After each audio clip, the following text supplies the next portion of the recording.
To create a pivot table, first you have to specify the data source.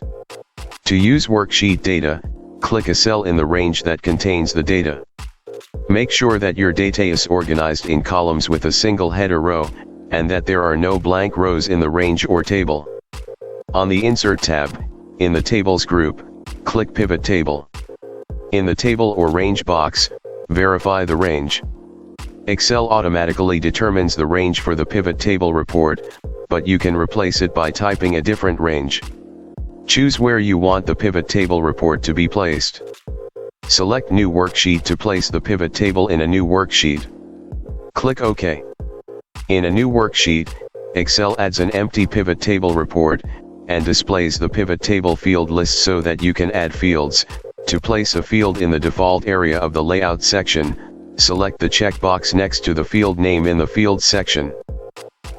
By default, non-numeric fields are added to the Rows area, numeric fields are added to the Values.